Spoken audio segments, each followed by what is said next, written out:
Hey guys, how's it going? So what am I working on now? I'm working on that S10 pickup truck, the one we put a motor in, and had an oil pump issue and stuff like that. Anyway, it's back, but it's not for that. It came back because he said the AC stopped working. Okay, so I went ahead and had nothing in the system.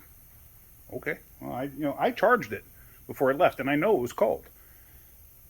He didn't like he would have come back right away if it wasn't cold. He came back now. This is 6 weeks later. So he said he just said no AC. Okay, so I went ahead and I took the caps off and I went to go charge it. I mean, I checked first and it had no pressure.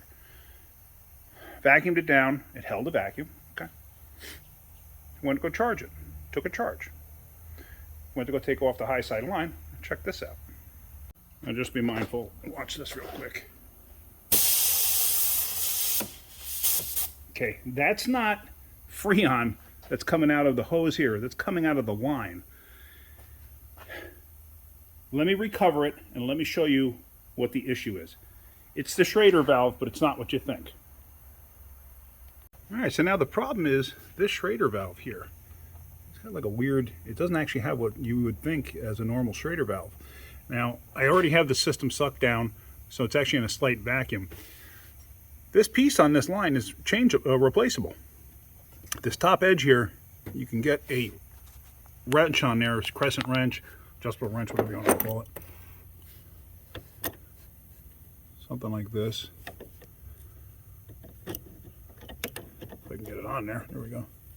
And look at that, the darn thing's not even all that tight. But it should have sealed.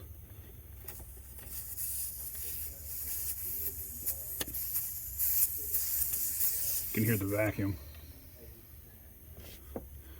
But here it is. It would have been sealed anyway because that O-ring was down past the edge here.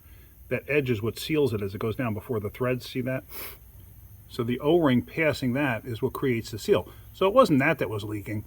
It was that actual valve on the inside. It's actually a common failure. A lot of people don't realize that this piece comes off of these lines. And you can get new ones, and the parts store actually has the GM part in stock. So from Advanced Auto Parts, I picked up, hold on a second, where'd I put it? I put it here somewhere, hold on a second.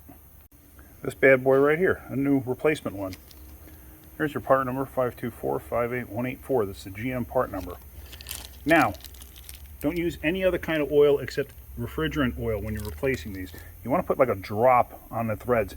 If you don't have anything, if you look inside the edge there, you do have something. You can always get a Q-tip, take a Q-tip, make sure you don't get anything from the Q-tip in there, and take that and coat the O-ring itself. Let me open up this package. So I was able to take a drop of refrigerant oil and I put it onto the O-ring, and I'm going to thread that in place. Make sure it's clean.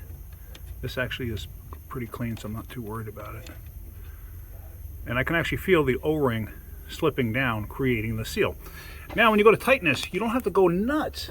It's just a little snug. A little snug. Like that. That's all you got to do. You don't have to go crazy. Just a little bit. And you're done. So now what I'm going to do is I'm going to put this thing into a vacuum and then I'm going to recharge it. And then let's see what happens when I'm done recharging it. So I just charged it up. I'm actually going to shut the valves off here and I'm going to recover the lines first. So there's, actually no, I don't have to. I forgot. As soon as you close these valves, or yeah, as soon as you close the valves, it shuts off the valving and the line, so that won't come out. But you'll get a little spritz of whatever's in between the Schrader valve, basically hanging out in the coupler. So, okay. So we're good. No more leak.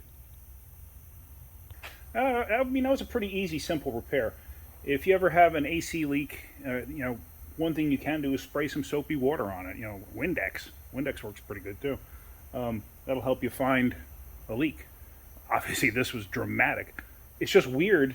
I mean, it didn't blow the cap off, but it's just weird that happened because I charged this thing up before it left, and the AC was working perfectly. So that's just very, very strange. But whatever, things happen. What are you going to do? It's part of life working on cars. Yeah, so hopefully you got something out of that. If you did, hit that like button. If you could, please subscribe. All right, guys, have a great day. Keep wrenching.